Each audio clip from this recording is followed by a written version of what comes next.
The headlines are everywhere. Nicolás Maduro has been captured.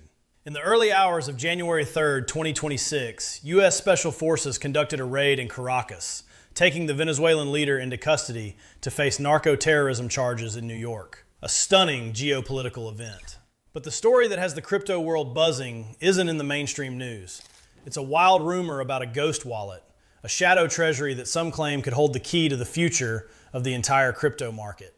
If this rumor is even partially true, it would represent the largest forced Bitcoin liquidation in history, and it would hit the market whether you're ready or not. The rumor mill is in overdrive, fueled by speculative reports about a secret government wallet holding somewhere between 600,000 and 660,000 Bitcoin. At today's prices, that would be over $60 billion. To put that in perspective, that's more Bitcoin than MicroStrategy and BlackRock's ETF combined. With Maduro now in a Manhattan detention center, the idea that U.S. authorities could be hunting for a digital hoard of this size has taken hold. And if it were true, and if they were to liquidate it, it wouldn't just be a market dip. It would be a catastrophic supply shock. And if U.S. authorities even believe this wallet exists, markets won't wait for proof. They'll front-run the risk. In this video, we're going to break down this explosive rumor. But before we dismiss this as financial fiction, you need to hear the so-called evidence and understand why the market can't afford to ignore it. So the first and most obvious question, does this $60 billion Bitcoin stash actually exist? Official records show Venezuela holding a measly 240 BTC, a rounding error. So where does this monumental, unverified figure of 660,000 Bitcoin even come from? The story goes that it's the result of a long, covert strategy to bypass U.S. sanctions. Proponents claim the Maduro regime didn't just sit back and take it.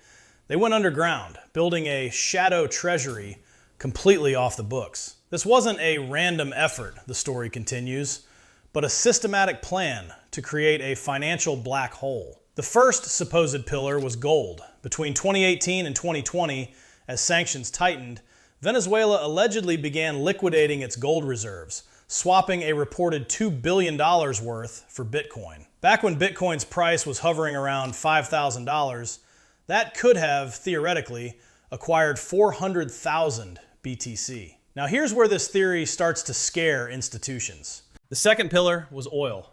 By 2023, Venezuela's state-owned oil company, PDVSA, began demanding payment in Tether, USDT, immediately converting it to Bitcoin to avoid having the stablecoins frozen. So that's two legs of the theory, gold and oil. The third is where it gets controversial. And the final piece of the puzzle was a domestic power grab.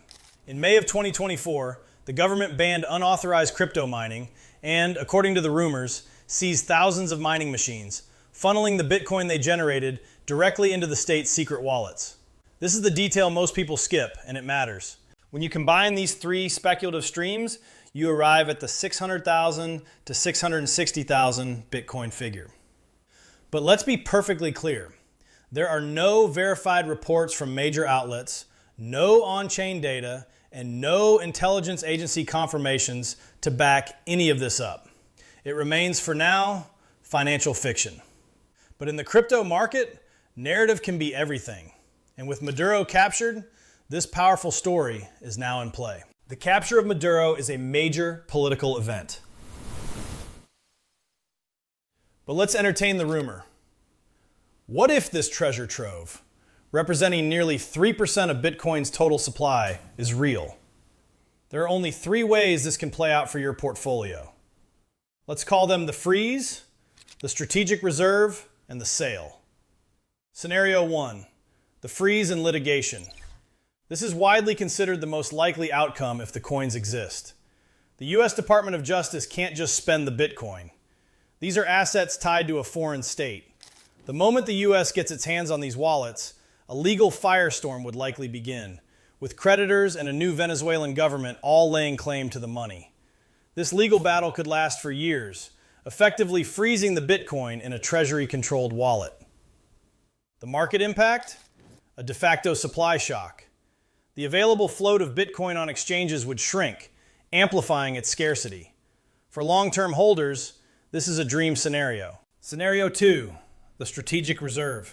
Here's a wild card. What if the US government decides to keep the Bitcoin? As of late 2025, the US government already holds a significant amount of BTC from previous seizures, somewhere in the range of 200,000 to 328,000 coins. Adding a hypothetical 660,000 BTC would create a national reserve of nearly 1 million Bitcoin, making the US the largest sovereign holder on the planet. This would be a powerful bullish signal, an endorsement of Bitcoin as a strategic asset on par with gold. The coins would be taken off the market, triggering an even more extreme supply shock and likely sending institutional interest into overdrive. Scenario 3, the liquidation collapse.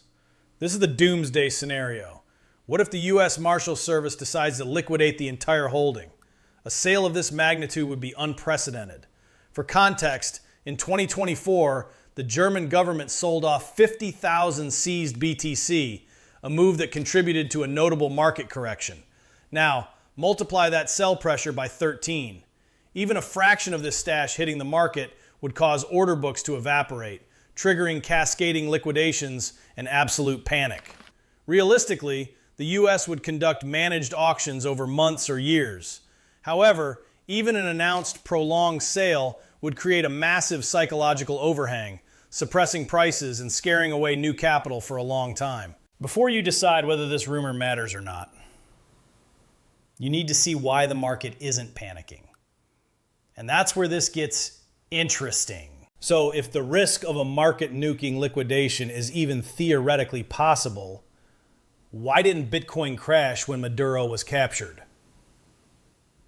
The market's silence is the signal. Markets don't ignore risk. They ignore stories they don't believe. And that belief can change fast. And that belief, right or wrong, is the most dangerous variable in crypto.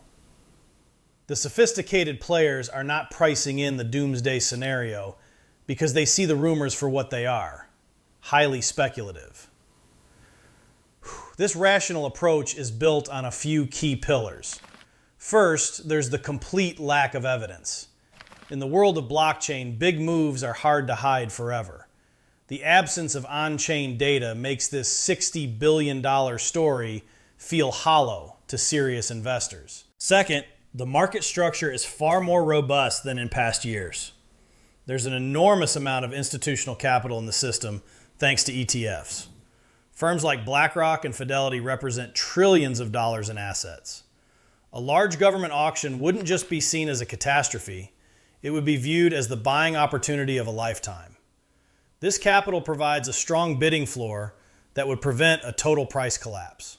Third, the geopolitical narrative has actually been strengthened. The capture of Maduro and the focus on forensics to find any hidden assets, even if they don't exist on this scale, sends a powerful message. Bitcoin is not a perfect tool for criminals. The blockchain is not the lawless Wild West it's often made out to be. And this, strangely, makes it more appealing to regulators. Finally, we have to consider the future of Venezuela itself. The country has been a hotbed of grassroots crypto adoption out of pure necessity. A new, transitional government could embrace this reality. Opposition leaders like Maria Corina Machado, who won the Nobel Peace Prize, have already spoken favorably about Bitcoin as a lifeline and a potential national reserve asset. The market may be pricing in the potential for a more stable, pro-crypto Venezuela to emerge from this crisis, which is a fundamentally bullish long-term narrative. So here we are, at a fascinating intersection of fact and fiction. The capture of Nicolás Maduro is a very real geopolitical shockwave. Layered on top is a sensational rumor of a $60 billion Bitcoin treasure that could, in theory, trigger a market collapse. The fear is understandable, and the scenarios are dramatic.